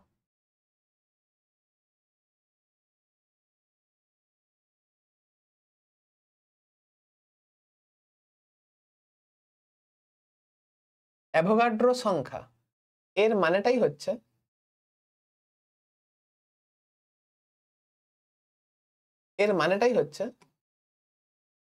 Six point zero two two into 10⁻23। এটা মুখস্থ রাখতে হবে। এর মানেটাই হচ্ছে 6.022 ইন্টু 10⁻23। এরপর যদি এত সংখ্যক উপাদান কণিকা যদি থাকে, এত সংখ্যক যে কোনো জিনিস, তুমি এত সংখ্যক অণু নিতে পারো, এত সংখ্যক পরমাণু নিতে পারো, এত সংখ্যক চেয়ার নিতে পারো, এত সংখ্যক বই নিতে পারো। যদি কোনো একটা জিনিস এত সংখ্যায় থাকে তাহলে সেটাকে আমরা 1 মোল বলবো। যদি কোনো একটা জিনিস এত সংখ্যায় থাকে তাহলে সেটাকে আমরা 1 মোল বলবো। এটা মানেই খেয়াল রাখবে, এটা মানেই হচ্ছে 1 মোল। খেয়াল রাখবে, এটা মানেই হচ্ছে 1 মোল। যেমন 1 ডজন মানে 12 পিসকে বোঝায়, ঠিক সেরকম অ্যাভোগাড্রো একটা সংখ্যা প্রবর্তন করেছিল, যেটা হচ্ছে 6.022 ইন্টু 10⁻23। এতগুলো সংখ্যা যদি কোনো একটা পদার্থে যদি থাকে, মানে কোনো এত সংখ্যক তুমি অণু নিতে পারো, এত সংখ্যক তুমি পরমাণু নিতে পারো, এত সংখ্যক তুমি চেয়ার নিতে পারো, এত সংখ্যক বই নিতে পারো, এত সংখ্যক খাতা নিতে পারো। যদি কোনো একটা জিনিস এত সংখ্যায় থাকে তাহলে সেটাকে আমরা 1 মোল বলবো। যদি এত সংখ্যক অণু থাকে তাহলে সেটাকে 1 মোল অণু বলবো। যদি এত সংখ্যক পরমাণু থাকে তাহলে সেটাকে আমরা 1 মোল পরমাণু বলবো। যদি এত সংখ্যক কলা থাকে তাহলে আমরা বলবো 1 মোল কলা বলবো। যদি এত সংখ্যক বই থাকে আমরা বলবো 1 মোল বই বলবো। যদি কোনো একটা জিনিস এত সংখ্যায় থাকে তাহলে সেটাকে আমরা 1 মোল বলবো। বোঝা গেছে? এবারে এই 1 মোলের একটা ডেফিনেশন আছে, যেটা হচ্ছে ওজন ভিত্তিক ডেফিনেশন, আর একটা হচ্ছে আয়তন ভিত্তিক ডেফিনেশন। ঠিক আছে? একটা ওজন ভিত্তিক ডেফিনেশন আছে, একটা আয়তন ভিত্তিক ডেফিনেশন আছে। আচ্ছা, আমি তোমাদেরকে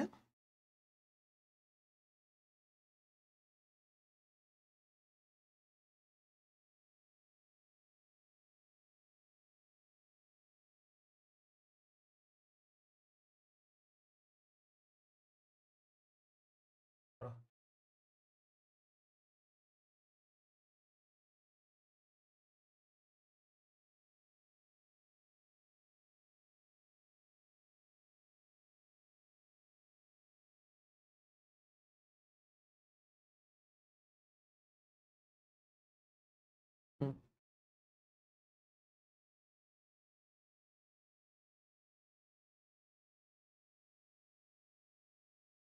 দেখো, একটা হচ্ছে ওজন ভিত্তিক ডেফিনেশন, একটা হচ্ছে আয়তন ভিত্তিক ডেফিনেশন। প্রথম কথা কি খেয়াল রাখতে বললাম? প্রথম কথা বললাম 1 মোল মানেই হচ্ছে 6.022 ইন্টু 10⁻23 সংখ্যক, এত সংখ্যক।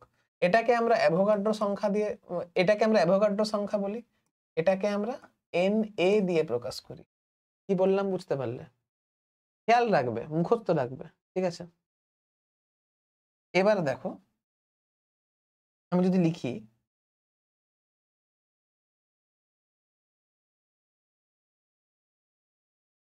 তাহলে NA মানে হচ্ছে 1 মোল। NA মানেই হচ্ছে অ্যাভোগাড্রো সংখ্যা। ঠিক আছে? NA মানে হচ্ছে 1 মোল। NA মানে হচ্ছে 1 মোল। তাহলে এত সংখ্যক মানে হচ্ছে 1 মোল, 1 সংখ্যক মানে হচ্ছে 1/NA মোল।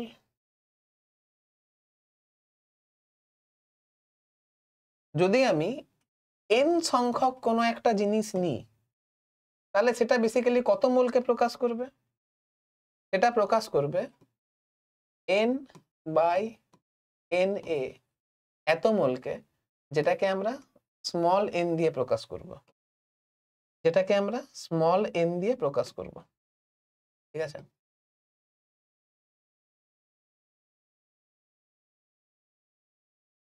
যেটাকে আমরা স্মল n দিয়ে প্রকাশ করব। এটা হচ্ছে সূত্র নাম্বার 1। খেয়াল থাকে যেন। যদি সংখ্যায় আমাকে মোল বলে, যে বলছে এতগুলো পরমাণু মানে কত মোল পরমাণু, তাহলে তুমি এই সূত্রে বসাবে। তোমাকে যদি বলে দেয়, সাপোজ করো, তোমাকে যদি বলে দেয় যে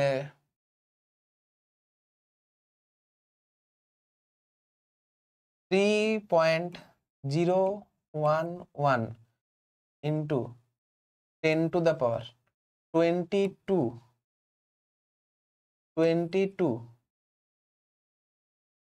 সংখ্যক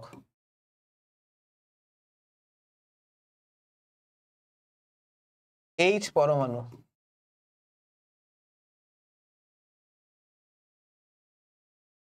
মানে কত মোল H পরমাণু।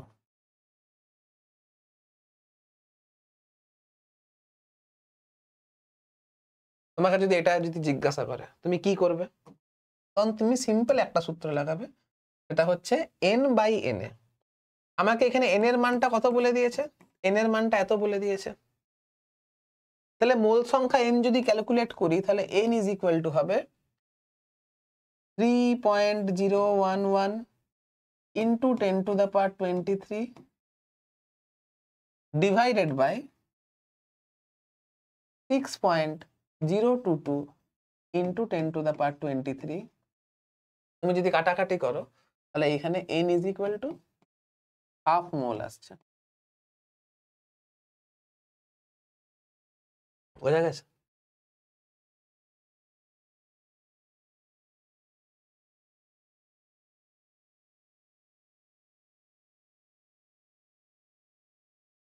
এই জিনিসটা তোমরা খেয়াল রাখবে।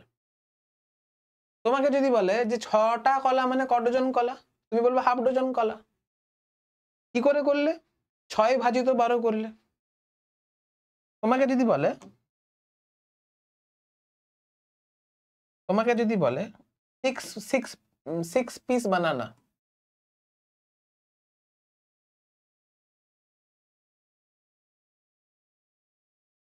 is equal to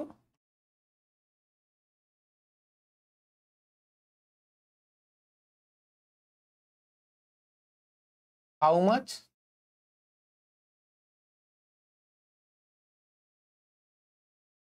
How much dozen banana? কি করে করবে? এর সলিউশন খুবই সিম্পল। তুমি কি করবে? এর সলিউশন হচ্ছে তুমি করবে 6/12, এত ডজন বানানা।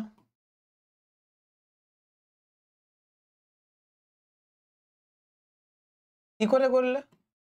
নাম্বার অফ বানানা ভাজিত 1 ডজন বানানা মানে কতগুলো বানানা, এটা করে তুমি পেলে। এখানে ডি ফর ডজন হচ্ছে ডজন। ঠিক সেরকম তোমাকে যদি বলে দেয় যে এত সংখ্যক H পরমাণু মানে কত সংখ্যক H পরমাণু, তুমি কি করবে? ওই সংখ্যাটাকে অ্যাভোগাড্রো সংখ্যা দিয়ে ভাগ করবে। এবারে তোমাকে যদি সেম কোশ্চেন করে যে এত পিস বানানা, তোমাকে যদি সেম কোশ্চেন করে যে এত পিস বানানা মানে কত মোল বানানা, এইটা মানে হচ্ছে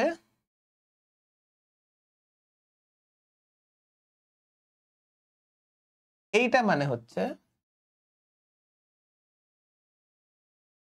6 divided by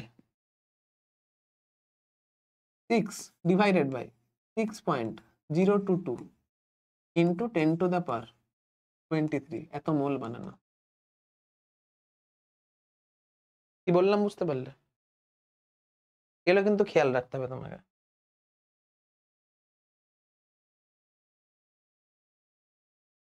এটা মানে হচ্ছে 6 divided by 6.022 into 10 to the power 23 এত মোল, এটাও খেয়াল রাখ। কি বললাম বুঝতে পারলে? চলো নেক্সট। তাহলে আমি অনুসংখ্যা দিয়ে আমি মোল বের করা শিখলাম। এই মোল ক্যালকুলেশনটা খুব ইম্পর্টেন্ট। মোল ক্যালকুলেশন যদি করতে না পারো, তাহলে তুমি কিন্তু পিভি ইকুয়াল এনআরটা দিয়ে পরবর্তীকালে অঙ্ক করতে পারবে না। নেক্সট যে জিনিসটা তোমাদেরকে বুঝতে হবে, এটা হচ্ছে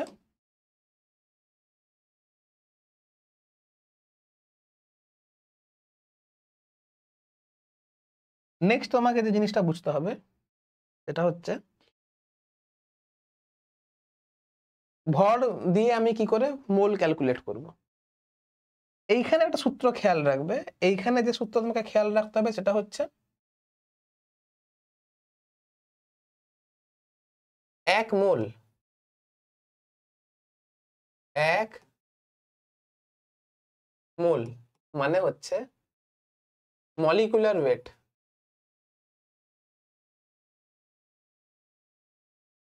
মলিকুলার ওয়েট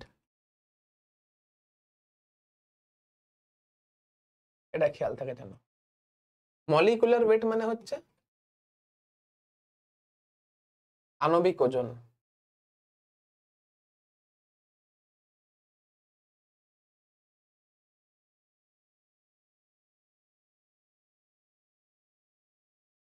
আণবিক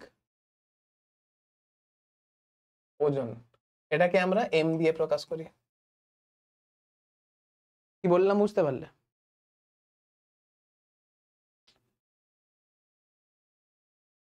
তাহলে কোনো একটা বস্তুর আণবিক ওজন মানেই হচ্ছে 1 মোল।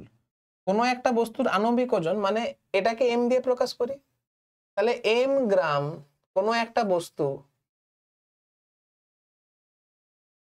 মানেই হচ্ছে 1 মোল।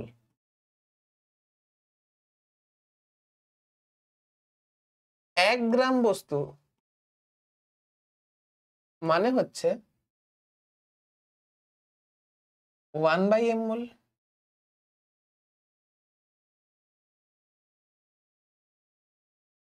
যদি তোমাকে স্মল এম গ্রাম বা ডাব্লু গ্রাম যদি বলে দেয়, তোমাকে যদি ডাব্লু গ্রাম যদি বলে দেয়, তাহলে তুমি করবে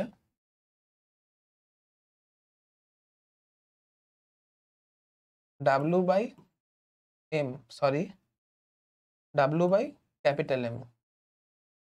এটা হচ্ছে n, এত মোল। এটাই হচ্ছে ফর্মুলা।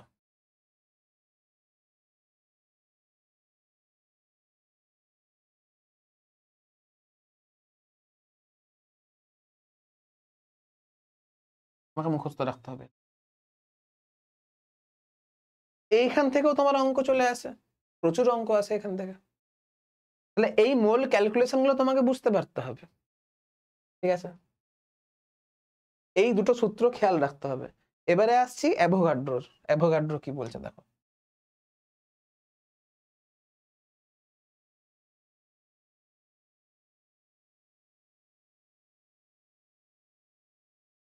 বলছে পরীক্ষালব্ধ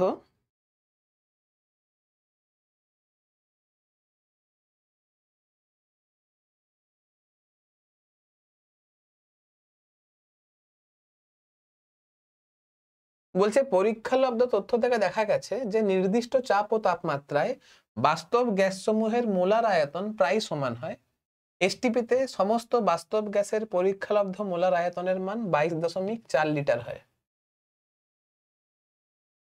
এটা হচ্ছে খেয়াল রাখার মতো একটা বিষয়।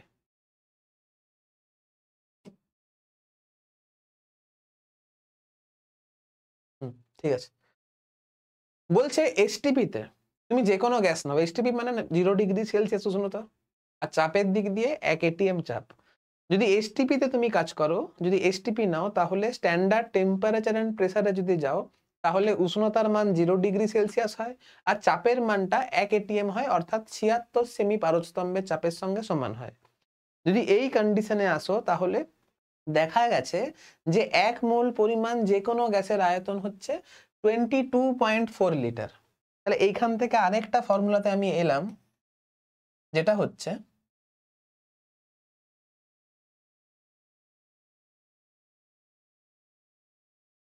যদি আয়তনের দিক দিয়ে যদি আমি বিচার করি,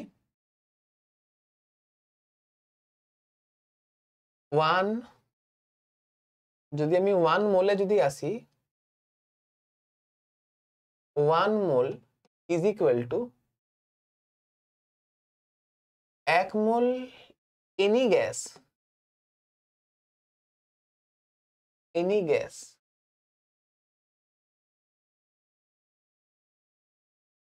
at STP দেখা যাচ্ছে? ঠিক আছে, 1 mole any gas at STP have same volume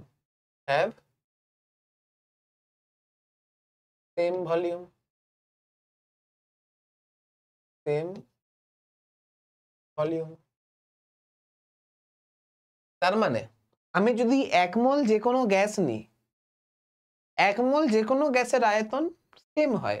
আচ্ছা একটা জিনিস বলি তোমাকে, 1 মোল মানেই হচ্ছে 6 পয়েন্ট, আমার সঙ্গে রিপিট করো, 022 ইন্টু 10 টু দ্য পাওয়ার 23 সংখ্যক উপাদান কণিকা। এত সংখ্যক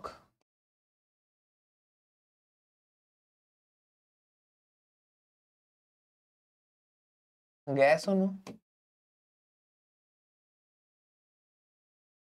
আর অ্যাভোগাড্রো বলছে 1 মোল এনি গ্যাস, মানে 1 মোল তুমি যে কোনো গ্যাস নাও, তাদের আয়তন প্রত্যেকটা গ্যাসের সমান হয়।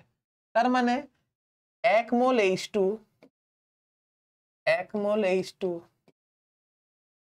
এর আয়তন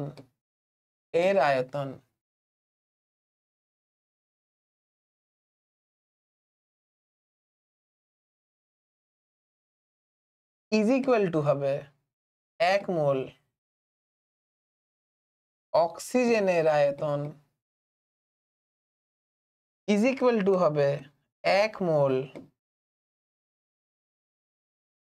নাইট্রোজেনের আয়তন ইজ ইকুয়াল টু হবে 1 মোল হিলিয়াম এর আয়তন। তাহলে অ্যাভোগাড্রো বলছে তুমি যদি 1 মোল পরিমাণ যে কোনো গ্যাস নাও, তাদের প্রত্যেকের আয়তন কিন্তু সেম হবে। আর যদি তুমি এসটিপিতে আসো, যদি তুমি 0 ডিগ্রি সেলসিয়াসে আসো, যদি তুমি 1 এটিএম চাপে আসো, তাহলে প্রত্যেকটা গ্যাসের আয়তন ইজ ইকুয়াল টু কত হবে? এই আয়তনটা হবে 22.4 লিটার, 22.4 লিটার। এখন এই 22.4 লিটার ইজ ইকুয়াল টু হচ্ছে 22,400 centimetre cube, is equal two হচ্ছে 22,400 সিসি, ইজ ইকুয়াল টু হচ্ছে 22,400 ml। তাহলে অ্যাভোগাড্রো কি বলছে যে 1 মোল তুমি যে কোনো গ্যাস নাও, তাদের প্রত্যেকের আয়তন সেম হবে। তুমি যে কোনো গ্যাস নিতে পারো, প্রত্যেকের আয়তন সেম হবে। এবারে অ্যাভোগাড্রো সেটা পরীক্ষার মাধ্যমে প্রমাণ করে দেখেছে যে তুমি যদি এসটিপিতে যাও, এসটিপিতে 1 মোল গ্যাস নাও, তুমি এসটিপিতে 1 মোল হাইড্রোজেন নিতে পারো, তুমি এসটিপিতে 1 মোল অক্সিজেন নিতে পারো, তুমি এসটিপিতে 1 মোল নাইট্রোজেন নিতে পারো। প্রত্যেকটা গ্যাসের আয়তন এসটিপিতে, প্রত্যেকটা 1 মোল গ্যাসের আয়তন যে কোনো তুমি গ্যাস নিতে পারো। এসটিপিতে তুমি যদি যাও তাহলে যে কোনো 1 মোল গ্যাসের আয়তন 22.4 লিটার হয়, যার মানটা 22,400 মিলিলিটার হয়, যার মানটা 22,400 সিসি হয়। ঠিক আছে, বাস এইটুকু জিনিস তোমাকে খেয়াল রাখতে হবে। তাহলে এখান থেকে ঘুরিয়ে বলতে পারি যে আমি এসটিপিতে আলোচনা করছি, হ্যাঁ আমি সবসময় এখন আমি এসটিপিতে আলোচনা করছি। এসটিপিতে 1 মোল গ্যাসের আয়তন 22.4 লিটার, বোঝা গেছে? এসটিপিতে আচ্ছা 1 মোল গ্যাস মানেই হচ্ছে 6.022 ইন্টু 10 টু দ্য পাওয়ার 23 সংখ্যক গ্যাস অণু। 1 মোল গ্যাসের আয়তন যদি 22.4 লিটার, 1 মোল যে কোনো গ্যাসের আয়তন যদি 22.4 লিটার হয় এসটিপিতে, আর 1 মোল যে কোনো গ্যাস মানে 6.022 ইন্টু 10 টু দ্য পাওয়ার 23 সংখ্যক অণু যদি হয়, তাহলে আমি বলতে পারি যে যে কোনো গ্যাসের এত সংখ্যক অণু মানে এত আয়তন। যে কোনো গ্যাসের এত সংখ্যক অণু মানে হচ্ছে এত আয়তন, অবশ্যই এসটিপিতে। যে কোনো গ্যাসের এত সংখ্যক অণু মানে হচ্ছে এত আয়তন, অবশ্যই এসটিপিতে। তাহলে আমি বলতে পারি প্রত্যেকটা গ্যাসের যদি সেম সংখ্যক অণু থাকে, প্রত্যেকটা গ্যাসে যদি এসটিপিতে যদি সেম সংখ্যক অণু থাকে, তাহলে ওই প্রত্যেকটা গ্যাসের আয়তনও সেম হবে। কি বললাম বুঝতে পারলে? তাহলে আমি এখান থেকে ঘুরিয়ে বলতে পারি প্রত্যেকটা গ্যাসে যদি সেম সংখ্যক অণু থাকে, যদি প্রত্যেকটা গ্যাসে যদি সেম সংখ্যক অণু থাকে তাহলে ওই গ্যাসের এসটিপিতে কেন, হ্যাঁ মানে একটা স্পেসিফিক টেম্পারেচার এন্ড প্রেসারে আয়তনটা সেম হবে। যদি আমি এসটিপিতে নিই তাহলে আয়তনটা এত লিটার হবে বলতে পারি। তাহলে আলটিমেট কনক্লুশনে এলাম যে তুমি যে কোনো গ্যাসের এত সংখ্যক অণু যদি নাও তাহলে তার আয়তন প্রত্যেকের সেম হবে। তুমি যা খুশি গ্যাস নিতে পারো। তাহলে এখান থেকে বলতে পারি সমান সংখ্যক সব গ্যাসের আয়তন সব একই সেম হবে। তাহলে ঘুরিয়ে বলতে পারি যে গ্যাসের আয়তনটা তার অনুসংখ্যার সঙ্গে সমানুপাতিক হবে। তুমি যদি 2 মোল নাও তাহলে 2 দিয়ে এত সংখ্যক 2 ইনটু এত সংখ্যক অণু হয়ে যাবে, তখন আয়তনটা 2 ইনটু এত আয়তন হয়ে যাবে। তুমি যদি 3 মোল নাও তাহলে অনুসংখ্যা হবে 3 ইনটু এত, আর গ্যাসের আয়তন হবে 3 ইনটু এত। তাহলে কোথাও না কোথাও তুমি যদি গ্যাসের পরিমাণটা যদি বাড়াও, গ্যাসের অনুসংখ্যাটা যদি বাড়াও, তাহলে আয়তনটাও বাড়বে। তাহলে এখান থেকে অ্যাভোগাড্রো একটা ধারণা তৈরি করলো যে বলছে তুমি যে কোনো গ্যাস নাও, তুমি যদি একটা স্পেসিফিক অ্যামাউন্টের সংখ্যক মানে স্পেসিফিক সংখ্যক গ্যাস অণু যদি নাও আর টেম্পারেচার প্রেসার যদি সেম রাখো, তাহলে প্রত্যেকটা গ্যাসের আয়তন কিন্তু সেম হবে। আর এইখান থেকে বলা যেতে পারে যে তুমি যদি টেম্পারেচার এন্ড প্রেসার যদি চেঞ্জ না করো, চাপ আর আয়তন যদি চেঞ্জ না করো, তাহলে প্রত্যেকটা গ্যাসের আয়তন তার অনুসংখ্যার সঙ্গে সমানুপাতিক। বাস এটাই হচ্ছে অ্যাভোগাড্রো সূত্র। এবারে দেখো বইয়ের সঙ্গে মিলিয়ে দেখিয়ে দিই তোমাদেরকে কি বলছে। দেখো 1 মোল CO2 গ্যাসের যেমন এসটিপিতে বাস্তব গ্যাসের পরীক্ষালব্ধ মোলার আয়তন 22.4 লিটার হয়। বুঝতে পেরেছো তুমি এটা? কি বলছে 1 মোল CO2 গ্যাসের এসটিপিতে আয়তন 22.4 লিটার হবে। বুঝতে পেরেছো? আবার আমরা জানি 1 মোল যে কোনো বাস্তব গ্যাসের অনুসংখ্যা নির্দিষ্ট আর উহার মান এত। বুঝতে পেরেছো? তাহলে এসটিপিতে যে কোনো গ্যাসের আয়তন 22.4 লিটার হয়, এটাও বুঝতে পেরেছো।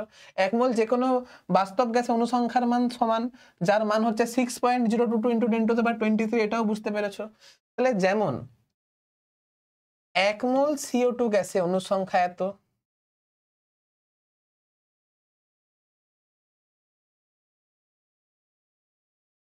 সুতরাং উপরিউক্ত দুটি পরীক্ষালব্ধ ফলের মধ্যে সমন্বয় করে বলা যায় একই চাপ ও উষ্ণতায় সমসংখ্যক অণুবিশিষ্ট সমস্ত গ্যাস সমান সমান আয়তন দখল করে। এর বিপরীত ধারণা থেকে অ্যাভোগাড্রো প্রকল্পের অবতারণা ঘটে।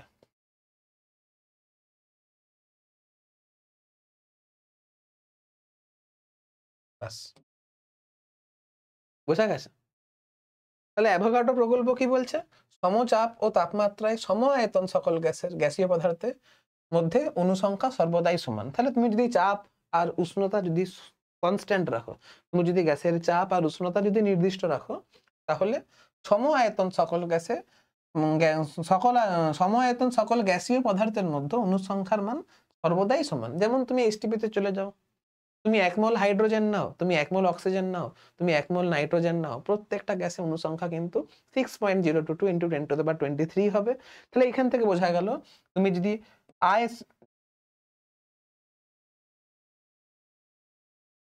চাপ যদি সমান থাকে, তাপমাত্রা যদি সমান থাকে, তাহলে 22.4 লিটার মানে সম আয়তন সকল গ্যাসীয় পদার্থে অনুসংখ্যা সর্বদাই সমান থাকে।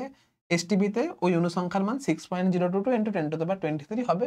বাস গল্প শেষ। বোঝা গেছে? আর ব্যাখ্যা, এই সূত্র অনুসারে যদি কোনো নির্দিষ্ট চাপে ও তাপমাত্রায় 100 ml অক্সিজেন গ্যাসে যদি n সংখ্যক অণু থাকে, তবে ওই একই চাপ ও তাপমাত্রায় 100 ml হাইড্রোজেন গ্যাসে, 100 ml নাইট্রোজেন গ্যাসে, 100 ml কার্বন ডাইঅক্সাইড গ্যাসেও ওই পদার্থের n সংখ্যক অণু থাকবে। বাস গল্প শেষ। চলো বোঝা গেছে এটা? এবার এখান থেকে তোমাদের অ্যাভোগাড্রো সূত্রের ধারণাটা থাকবে।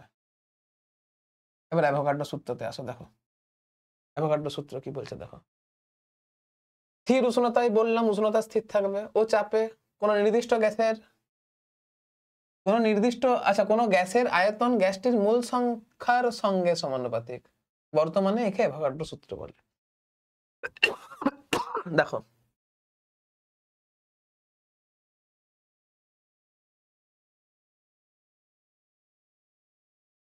আমরা কত রকম গ্যাসের ধর্মের কথা পড়েছিলাম? পি পড়েছিলাম, ভি পড়েছিলাম, টি পড়েছিলাম, আর মোল পড়েছিলাম বা গ্যাসের পরিমাণ পড়েছিলাম। আমরা পি এর সঙ্গে ভি এর সম্পর্ক পড়েছি বয়েলের সূত্রে, ভি এর সঙ্গে টি এর সম্পর্ক পড়েছি চার্লসের সূত্রে, পি এর সঙ্গে টি এর সম্পর্ক পড়েছি চাপের সূত্রে। এবারে আমরা পড়বো ভি এর সঙ্গে টি এর সম্পর্ক। আমরা এবারে পড়বো ভি এর সঙ্গে মোলের সম্পর্ক, যেটা কিনা পড়বো অ্যাভোগাড্রোতে, অ্যাভোগাড্রো সূত্রতে। তাই দেখো গ্যাসটির আয়তন তার মোল সংখ্যার সঙ্গে সমানুপাতিক। তাহলে এখান থেকে বুঝতে পারছি ভি এর সঙ্গে মোল সংখ্যার সমানুপাতিক সম্পর্ক। বাস, এটা হচ্ছে সূত্র নাম্বার 1। অবশ্যই তখন কি হবে, তখন P is equal to constant থাকবে, চাপটা কনস্ট্যান্ট থাকবে, আর তখন অবশ্যই উষ্ণতাটাও কনস্ট্যান্ট থাকবে। তাই জন্য বলা আছে স্থির উষ্ণতা, তাই জন্য বলা আছে স্থির চাপ।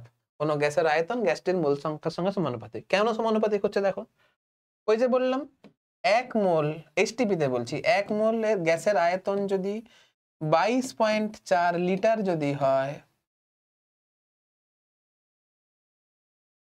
তাহলে 2 মোল গ্যাসের আয়তন 2 × 22.4 লিটার হবে। n মোল গ্যাসের আয়তন, সিম্পল ঐকিক নিয়ম তুমি করতে পারো, n × 22.4 লিটার হবে। তাহলে আলটিমেট গ্যাসের আয়তন V is equal two n × 22.4। এটা কোথায় হচ্ছে, এসটিপি তে হচ্ছে, তাহলে কোথাও না কোথাও V প্রপোর্শনাল টু n হচ্ছে, যেটা কিনা আমার অ্যাভোগাড্রো সূত্র। সিম্পল জিনিস, তোমাদেরকে একটু ভালোভাবে রেডি রাখতে হবে, ঠিক আছে? এবারে এখানে আসি, V প্রপোর্শনাল টু n এইমাত্র করলাম, আমরা করলাম V প্রপোর্শনাল টু n। তাহলে V ইজ ইকুয়াল টু একটা কনস্ট্যান্ট আসবে K × n। আর যারা যারা আমার চার্লসের সূত্রের ভিডিও দেখেছো, সেখানে আমরা বলেছিলাম যে V প্রপোর্শনাল টু T হচ্ছে চার্লসের সূত্র কেলভিন স্কেলে। সমানুপাতিক চিহ্নটা তুলতে গেলে V is equal two KT হচ্ছে। তুমি লক্ষ্য করে দেখো, এই গ্রাফটা ছিল আমার মূলবিন্দুগামী সরলরেখা, এই গ্রাফটা ছিল আমার মূলবিন্দুগামী সরলরেখা। তখন ভিটাকে প্রকাশ করেছিলাম y অক্ষ বরাবর, আর টিটাকে প্রকাশ করেছিলাম x অক্ষ বরাবর। আর এটা দেখতে is equal two y is equal two mx এর মতো হচ্ছে। এইখানেও এই সরলরেখাটা মূলবিন্দুগামী সরলরেখা হবে। কেন? কারণ ভিটাকে প্রকাশ করব y অক্ষ বরাবর, মোল সংখ্যাকে প্রকাশ করব x অক্ষ বরাবর, আর y is equal two mx এর মতো দেখতে এটাও হচ্ছে। তাই জন্য দেখো এটা মূলবিন্দুগামী সরলরেখাকে প্রকাশ করেছে। তো এটাও বোঝা গেছে। নেক্সট যেটা বুঝতে হবে সেটা হচ্ছে লাস্ট স্লাইড আজকের, বলছে অ্যাভোগাড্রো। জেনে রাখোটা, এটা জেনে রাখাটা দরকার, শুধু এই জায়গাটা খেয়াল রাখবে। কি বলছে,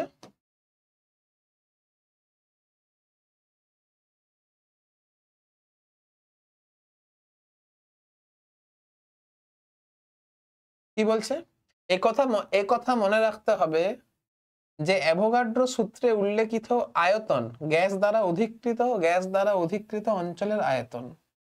এখানে গ্যাসের আয়তন মানে হচ্ছে গ্যাস যে পরিমাণ আয়তনকে অকুপাই করছে। এখানে আয়তন মানে হচ্ছে গ্যাস যে পরিমাণ আয়তনকে, গ্যাসের আয়তন মানে গ্যাস যতটা আয়তনকে অধিকৃত করছে। ধরো আজকে আমি 1 মোল গ্যাসকে এই ঘরের মধ্যে যদি রেখে দিই, তাহলে গ্যাসের আয়তন মানে এখানে ঘরের আয়তনের কথা বলা হচ্ছে, কারণ গ্যাসটা তো এই ঘরের মধ্যে ছড়িয়ে গেছে। তাহলে গ্যাসের আয়তন মানে এখানে গ্যাস দ্বারা অধিকৃত অঞ্চলের আয়তন বলা হচ্ছে। কি বললাম বুঝতে পারলে? আজকে আমি যদি 10 মোল গ্যাসকে এই ঘরের মধ্যে রেখে দিই, তাহলে 10 মোল গ্যাসের আয়তন মানে এই ঘরের আয়তনকে বলা হচ্ছে, কারণ 10 মোল গ্যাস এই ঘরের মধ্যে ছড়িয়ে পড়েছে। এই জিনিসটা খেয়াল রাখবে, যার সঙ্গে গ্যাস অণুগুলির আয়তনের কোনো সম্পর্ক নেই। ঠিক আছে, এখানে অ্যাভোগাড্রো সূত্রে গ্যাসের আয়তন মানে গ্যাস দ্বারা অধিকৃত অঞ্চলের আয়তনের কথা বলা হচ্ছে। গ্যাস অণুর সঙ্গে এই আয়তনের কোনো সম্পর্ক নেই। তুমি যদি আজকে 10 মোল গ্যাসকে, 10 মোল নাইট্রোজেন গ্যাসকে এই ঘরের মধ্যে রাখো, তাহলেও যে আয়তন হবে, 1 মোল নাইট্রোজেন গ্যাসকে যদি এই ঘরের মধ্যে রাখো, তাহলে আয়তনটা সেম হবে, কারণ এখানে গ্যাস দ্বারা অধিকৃত অঞ্চলের আয়তনের কথা বলা হচ্ছে। কি বললাম বুঝতে পারলে? এবার তুমি বলবে যে স্যার আপনি এইমাত্র বললেন চাপ আর উষ্ণতা যদি কনস্ট্যান্ট রাখা হয়, তাহলে গ্যাসের আয়তন তার মোল সংখ্যার সঙ্গে সমানুপাতিক। আর আপনি এখন বলছেন 1 মোল গ্যাসকে যদি এই ঘরে রাখি, তাহলেও আয়তনটা যা হবে, 10 মোল গ্যাসকে রাখলেও আয়তন তা হবে। তুমি একটা কথা বলে দেখো, 1 মোল গ্যাস মানে 6.022 × 10⁻23 সংখ্যক অণু থাকবে। ওই গ্যাসগুলো এই ঘরের দেওয়ালে যে চাপ দেবে, আমি যদি 10 মোল গ্যাস রাখি, তাহলে 10 × 6.022 × 10⁻23 সংখ্যক অণু যদি এই ঘরে ঢুকিয়ে দিই, তাহলে ওরা চাপ তো বেশি দেবে না, তাহলে চাপ কনস্ট্যান্ট কোথায় থাকলো? একটা এক্সাম্পল দিয়ে বোঝাই দাঁড়াও।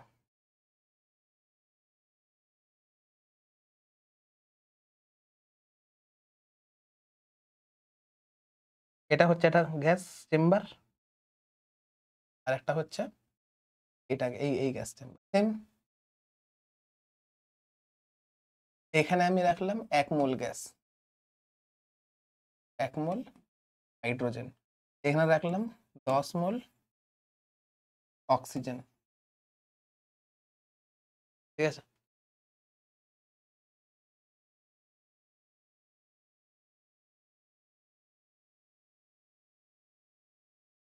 এক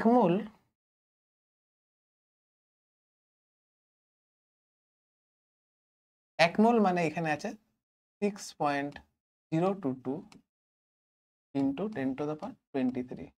10 মোল মানে হচ্ছে 10 ইন্টু 6.022 ইন্টু 10⁻23। এতগুলো অণু এই পাত্রে যে চাপ তৈরি করবে, এতগুলো অণু এই পাত্রে সেম চাপ তৈরি করবে না, অবশ্যই এরা বেশি চাপ তৈরি করবে, এরা বেশি দেওয়ালের গায়ে ধাক্কা মারবে, কারণ বেশি সংখ্যক অণু আছে। কম সংখ্যক অণু দেওয়ালকে ধাক্কা মারবে, তাই জন্য চাপ যা হবে। বেশি সংখ্যক অণু যদি দেওয়ালকে ধাক্কা মারে তাহলে চাপ বেশি হবে। তাহলে এখানে চাপ P1, এখানে চাপটা যদি আমার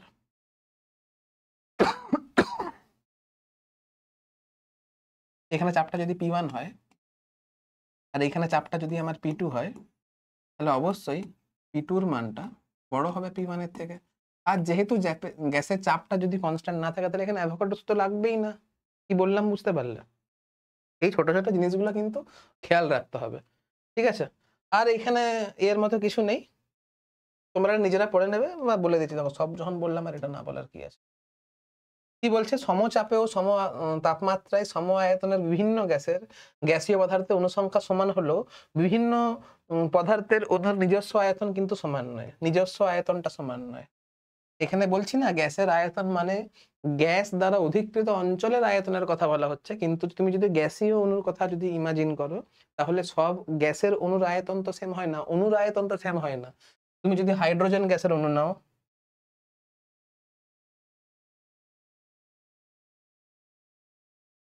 এটা হচ্ছে হাইড্রোজেন গ্যাসের অণু, এটা হচ্ছে অক্সিজেন গ্যাসের অণু।